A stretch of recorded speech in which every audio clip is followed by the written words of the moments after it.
Hi friends, welcome to Rahul Sharma vlog. मैं हूं आपका बिजनेस दोस्त राहुल शर्मा। और दोस्तों, आज की वीडियो में मैं आपको सिर्फ इतना बताने वाला हूं कि फूड बिजनेस शुरू तो बहुत सारे लोग करते हैं, बट मैक्सिमम लोगों के जो फूड बिजनेस है वो ज़्यादा से ज़्यादा 4 महीने चलते हैं और उसके बाद वो बंद हो जाते हैं। तो उसके पीछे क्या कारण होते हैं? तो अगर आप कोई फूड बिजनेस करते हैं तो आप वो गलतियां ना करें, इसके लिए ये वीडियो बना रहा हूं। और अगर आप कोई फूड बिजनेस करने के बारे में प्लान कर रहे हैं तो ये वीडियो आप जरूर अंत तक देख लेना, क्योंकि मैं ऐसे बहुत सारे लोगों को जानता हूं, बहुत सारे लोगों से इंटरेक्शन करता हूं, बातें करता हूं, जिससे मेरे को ये समझने को मिलता है कि फूड बिजनेस में क्या ऐसी बड़ी बड़ी गलतियां होती हैं जो स्टार्टिंग में ऑनर करते हैं, और बिजनेस स्टार्ट होने के बाद कौन सी ऐसी गलतियां करते हैं जो जिसकी वजह से उनका बिजनेस बंद हो जाता है। साथ ही में दोस्तों, आप सबको पता है मैंने भी बहुत सारे फूड बिजनेसेस किए हैं, तो इन प्रॉब्लम्स को बड़े करीब से मैं जानता हूं, और मैंने अपने बिजनेस में क्या क्या प्रॉब्लम्स फेस की थी वो सब कुछ मैं आज की वीडियो में बताने वाला हूं। सो आज की इस छोटी सी वीडियो में सबसे पहले हम बात करते हैं कि ऐसा क्या गलतियां हैं जो आपको नहीं करनी है किसी भी फूड बिजनेस को स्टार्ट करने से पहले और स्टार्ट करने के बाद।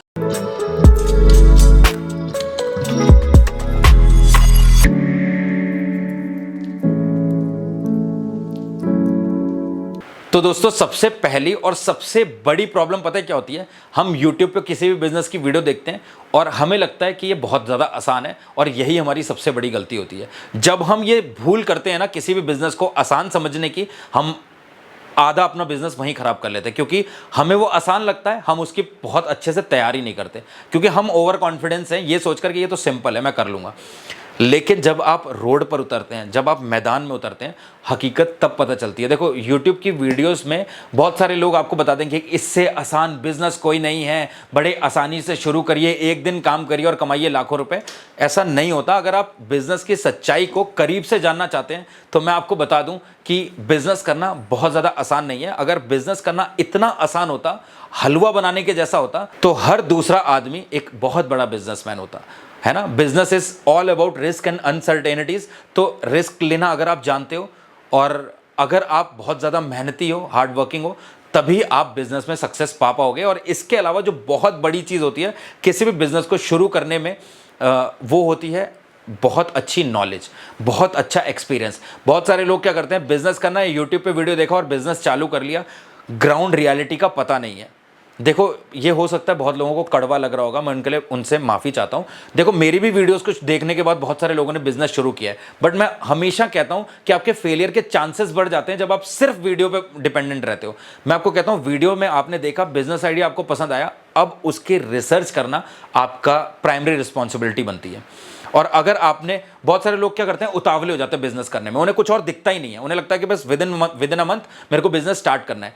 नहीं भाई, ये जल्दबाजी के काम नहीं होते। तो आराम से अपने बिजनेस की रिसर्च करो, हर एक बारीक जो भी पॉइंट्स होते हैं उनको ध्यान में रखो। इसके अलावा दूसरी सबसे बड़ी प्रॉब्लम जो होती है वो होती है टेम्परेरी मोटिवेशन। जैसे कि मैंने आपको बताया, वीडियो देखा, बहुत जल्दी मोटिवेट हो गए, और उसके कुछ टाइम बाद ही आप, जैसे आपने स्टार्ट किया, 2 दिन आपकी सेल नहीं हुई, आप डीमोटिवेट हो गए। एंड मैं बहुत सारे लोगों को जानता हूं जो मेरे पास मैसेज करते हैं, भैया मैंने रोड साइड पे एक ठेला लगाया है, मेरी सेल नहीं हो रही, मैं बिजनेस क्या बंद कर दूं? देखो, मैं आपको एक चीज़ बता रहा हूँ, आपको कोई नहीं जानता जिस दिन आप सड़क पे खड़े हुए हो। आपको ग्राहक बनाने पड़ेंगे, आपको अपने बिजनेस को और अपने कस्टमर्स को टाइम देना पड़ेगा, आपको उनके साथ फैमिलियर होना पड़ेगा, और इस चीज़ में टाइम लगता है। ये एक पूरा प्रोसेस है। ये ऐसा नहीं है कि आपने पहले दिन कार्ट खड़ा करा और पहले दिन ही आपके पास 1000 लोग आ गए, ये तो नहीं हो सकता, है ना। देखो, सिचुएशंस बनती हैं। आपने पहले दिन कार्ट लगाया, मे भी कोई इन्फ्लुएंसर आपके पास आ गया, आपकी मेहनत को देखकर उसको अच्छा लगा और उसने वीडियो रिकॉर्ड कर दिया, है ना। ऐसा नहीं है कि हर इन्फ्लुएंसर आपके पास पैसे लेकर ही आएगा।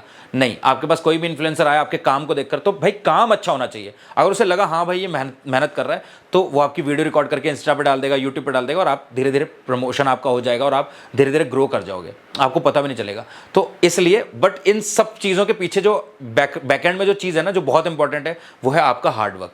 वो होना चाहिए।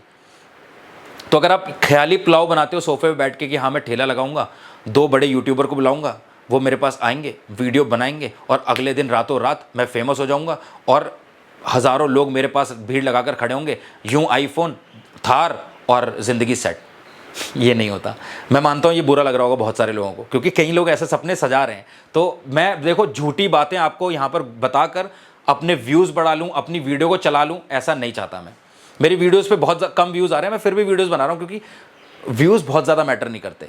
सबसे मैटर जो करती है ना चीज़, वो ये कि सही लोगों को सही बिजनेस मिल जाए और वो सही पैसा कमा लें, अपने घर परिवार में वो अच्छा पैसा कमा कर लें और उनकी भी समाज में इज्जत हो सके। क्योंकि बहुत सारे लोगों को ये बात पता होगी, अगर आपके पास जेब में पैसा नहीं है तो परिवार में भी इज्जत नहीं होती। तो इसलिए मेहनत तो करनी पड़ेगी।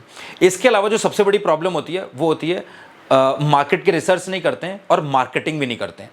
खुद भी मार्केट की रिसर्च नहीं करी और मार्केटिंग पे पैसा भी खर्च नहीं करना चाहते हैं। कोई फ्लायर्स नहीं डिस्ट्रीब्यूट करे। देखो, आपने बिजनेस खोला ये आपको पता है, लेकिन जो लोग आने वाले हैं उनको कैसे पता चलेगा, उनको कौन बताएगा? उनको आप बताओगे, आपकी मार्केटिंग स्ट्रैटेजीज बताएंगी। तो आप चाहे ठेला खोलो, चाहे आप बहुत बड़ा कैफे खोलो, चाहे आप कियोस्क खोलो, चाहे आप फूड ट्रक खोलो, आपको अपनी मार्केटिंग करनी पड़ेगी। देखो, मैंने बहुत सारे सिंपल मेथड्स आपको बहुत सारी वीडियोस में बताए हैं। आप कुछ नहीं कर सकते, आप छोटा सा पैम्पलेट बनवाओ, है ना। एक आपने पैम्पलेट बनवाया जहां पर आपने लिख दिया कि ये हम इस तरीके से स्टॉल ओपन कर रहे हैं, अगर आप पहली विजिट करते हैं और इस फ्लायर के साथ आते हैं, इस टोकन के साथ आते हैं, तो आपको 50% डिस्काउंट मिलेगा। आपके 500 के बिल पर आप 50% डिस्काउंट करेंगे। आप यू हैव टू पे ओनली 250 रुपीज़। इस तरीके से, या कुछ भी आप कर सकते हो। 1 कोल्ड कॉफ़ी फ्री मिल रही है हर ऑर्डर के साथ, या कुछ भी 1 बर्गर के साथ 1 बर्गर फ्री मिल रहा है। कुछ भी आपने कर दिया एंड अपने आसपास की सोसाइटी में। देखो, आपने ठेला खोला है, आपने दिल्ली में ठेला खोला है, तो आपको इंग्लैंड का या पंजाब का कस्टमर नहीं चाहिए। आपने जिस एरिया में खोला है, आपको उस एरिया के कस्टमर पहले चाहिए। तो उस एरिया में फ्लायर्स डिस्ट्रीब्यूट करवा दो। और भी बहुत सारी टेक्निक्स होती हैं जो मेरी पुरानी वीडियोज़ को देखकर आप समझ सकते हैं। इसके अलावा जैसे ही आपका बिजनेस स्टार्ट होता है ना, तब बहुत सारे लोग गलतियां करते हैं। सबसे पहली गलती क्या करते हैं? सेम प्रोडक्ट के साथ में आप जा रहे हो, बिजनेस ओपन हो गया, जो टेस्ट बगल वाला दे रहा है वही टेस्ट आप दे रहे हो। अभी वड़ा पाव वाली फेमस हुई, 10 वड़ा पाव वाले आ गए। यही तो है यार समाज में। आप क्या कर रहे हो? आप कंपटीशन बढ़ा रहे हो और साथ ही में कस्टमर उतना ही है, आपने उनके भी खींच लिए। ना तो आप खुद तरक्की कर पा रहे हो, ना दूसरे को करने दे रहे हो। तो मैं यहां पर सिर्फ इतना कहना चाहता हूं, ऐसा नहीं है कि कॉपी बिजनेस नहीं चलते, आपके पास कुछ तो अलग हो। तो इसलिए मैं कहना चाहता हूं कि सेम प्रोडक्ट के साथ मत जाओ, कुछ ना कुछ यूनिक जरूर करो अपने बिजनेस में। इसके अलावा नो प्रॉपर स्टैंडर्ड्स। आपने ओपन कर लिया, जैसे ही कस्टमर आपके पास आने लग गया, आपका बिजनेस थोड़ा सा बढ़ा, आप सारे स्टैंडर्ड्स को भूल गए, क्लीननेस को भूल गए। तो ये सबसे बड़ी गलती होती है। जैसे जैसे लोग आपको देखेंगे ना कि आप ठीक से काम करना आपने कम कर दिया है, आपने साफ सफाई रखना कम कर दिया है, तुरंत लोग आपके आउटलेट्स पे आना बंद कर देंगे, आपके कैफे में आना बंद कर देंगे। क्योंकि आज की डेट में मैं देखो एक कड़वी बात आपको बताना चाहता हूँ एक भाई के नाते। मैक्सिमम फूड स्टॉल्स जो है ना, वो जो सॉस यूज करते हैं ना, बाकी प्रोडक्ट तो छोड़ दो, आप कभी भी उनका जो चिली सॉस है, टोमेटो सॉस है, वो देखना एक बार। वो कैन नहीं आती है 5 लीटर वाली, वो 150 रुपए की कैन नहीं आती है। 150 रुपए में 5 लीटर टोमेटो सॉस या चिली सॉस या सोया सॉस। अब आप खुद समझ लो कि उसकी क्या क्वालिटी होगी। अब बहुत सारे लोग यहां पर मेरे को ज्ञान देंगे कि भैया वो 150 रुपए की जो 5 लीटर की कैन ही लेते हैं, वो हम सिर्फ इसलिए लेते हैं ताकि हमें एंड ऑफ द डे अच्छी प्रॉफिट मिल जाए। और बहुत ज़्यादा अगर हम प्राइस रखते हैं अपने ठेले पे बर्गर का, नूडल्स का, तो लोग परचेज नहीं करते हैं। ये जो आपका भ्रम है ना, ये मैं थोड़ा सा दूर करना चाहता हूँ। आज की डेट में भी बहुत सारे ऐसे आउटलेट्स हैं, कैफ़ेज़ हैं, कार्ट हैं जो क्वालिटी में काम कर रहे हैं। उनको थोड़ा सा टाइम ज़रूर लगता है, लेकिन जब एक बार उनका धंधा चल जाता है ना, तो लोग दूर दूर से उनके स्टॉल में, उनके कार्ट में फूड लेने आते हैं। क्योंकि आजकल क्या है, ठेले पे किसी ने कुछ खाया, घर गया, पेट खराब हो गया। क्यों? क्योंकि वो 150 रुपए की जो सॉस आप यूज़ कर रहे हो ना, उससे यही होगा। जो अजीनोमोटो आप दबा दबा कर डाल रहे हो ना ताकि टेस्ट बढ़ जाए, उससे यही होगा। मैं आपको कहता हूँ, हर एक चीज़, हर एक इंग्रेडिएंट के साथ में जैसे आप बना रहे हो ना, वो एक तरीका होता है, उसका एक सीक्वेंस होता है, उसका एक रेशियो होता है। ये नहीं कि आपने कुछ भी कैसे भी बना दिया। तो इन चीज़ों का बहुत ज़्यादा ध्यान आपको रखना पड़ता है। इसके अलावा बिजनेस शुरू होने के बाद जो सबसे बड़ी गलती हम लोग करते हैं, वो करते हैं कि भैया no profit and loss calculation. दिन में आपने शाम को ठेला लगाया, पैसे कमाए और कुछ नहीं देखा कि कितना पैसे का सामान आया था और कितने पैसे का माल बिका है और कितना माल बचा और कितना प्रॉफिट हुआ। ये आप कैलकुलेट ही नहीं करते, और ये जो लोग नहीं करते ना, वो धंधे में कभी भी बहुत आगे नहीं बढ़ सकते। तो profit and loss calculation is very important. चाहे आपका छोटा बिजनेस है, चाहे आपका बड़ा बिजनेस है। नहीं आपके पास कोई पॉज मशीन है, नहीं आपके पास कोई बिलिंग मशीन है, आप लिखो यार। बहुत बड़े बड़े आज भी गुजरात में व्यापारी हैं जो डायरी में पेपर और पेन के साथ में काम करते हैं। तो आपको किस चीज़ की शर्म है यार? पढ़े लिखे हो, लिखो कि आज मैं ये सामान मेरा आया, आज की माल को लाने में, तैयार करने में इतना पैसा खर्च हुआ, सेल इतने की हुई, प्रॉफिट इतना हुआ और टोटल मेरे पास इतना पैसा बन रहा है। इस तरीके से तो कर सकते हो ना। इसके अलावा दोस्तों, जैसे आपका बिजनेस शुरू होता है, आपने जितना पैसा लगाया, आप अपने एक्सपेंसेस को बढ़ाते जा रहे हो। आपने बोला हाँ यार स्पीकर लगा लेते हैं, म्यूजिक सिस्टम रख लेते हैं, और भी अननेसेसरी खर्चे आप अपने बिजनेस पे कर रहे हो जो कि बाद में आपको बहुत तकलीफ देने वाले हैं। तो इसलिए अननेसेसरी एक्सपेंसेस को कम करिए। आपका कैफे है, जब क्लोजिंग के बाद, क्लोजिंग के टाइम पर आपको बहुत ज़्यादा लाइट्स की ज़रूरत नहीं है, आप बंद कर दो। आपके कैफ़े में एसी लगा हुआ है, बंद कर, रेस्टोरेंट के क्लोजिंग के बाद आपको एसी की बहुत ज़्यादा ज़रूरत नहीं है, 2 एसी 3 एसी 4 एसी चलाने की ज़रूरत नहीं है, मत चलाओ। और भी बहुत सारे ऐसे एक्सपेंसेस होते हैं जिनको आप रिड्यूस कर सकते हो, उन खर्चों को कम करो। बहुत ज़्यादा जो वेस्टेज हो रही है, चाहे वो रॉ वेस्ट हो चाहे वो कंप्लीट वेस्ट हो, उनको भी कम करो। इसके अलावा ऑनलाइन रजिस्ट्रेशन करो, जो भी डिलीवरी प्लेटफॉर्म्स हैं, जोमेटो है, स्विगी है, इनमें रजिस्ट्रेशन करो ताकि आपको ऑनलाइन भी ऑर्डर मिलते रहें। इसके अलावा जब आप ऑनलाइन ऑर्डर भेज रहे हो किसी के पास, तो गंदी पैकेजिंग करके मत भेजो। बहुत सारे लोग क्या करते हैं, भीड़ खड़ी है, उल्टा सीधा सामान फेंका पन्नी में और जोमेटो के टेप मार के फटक से फेंक दिया, जोमेटो वाले को दे दिया। अब आपने भी गंदे तरीके से पैक किया, उसने भी वो डाला बैग में और ले गया ऐसे ही, तो सॉस अलग गिर रही है, कोई अगर बेवरेज है तो वो अलग से गिर गया है, तो वो बैड रेटिंग के साथ में आपको बैड रिव्यू तो मिलेगा ही मिलेगा, और साथ में आपका रेस्टोरेंट धीरे धीरे डाउन चला जाएगा। सो इसीलिए अगर आप कुछ भी चीज़ है उसको तरीके से पैक करते हैं, ड्रिंक्स को आप अलग से जोमेटो राइडर को देते हैं कि भैया संभाल के ले जाना, इसमें ड्रिंक्स हैं, तो वो बहुत ध्यान से लेकर जाएगा। तो इस चीज़ का भी बहुत ज़्यादा ध्यान रखो। इसके अलावा फूड बिजनेस का एक गोल्डन रूल है जो मैं अपनी फूड बिजनेस की हर वीडियोज़ में आपको बताता हूँ, if it is not right do not serve it.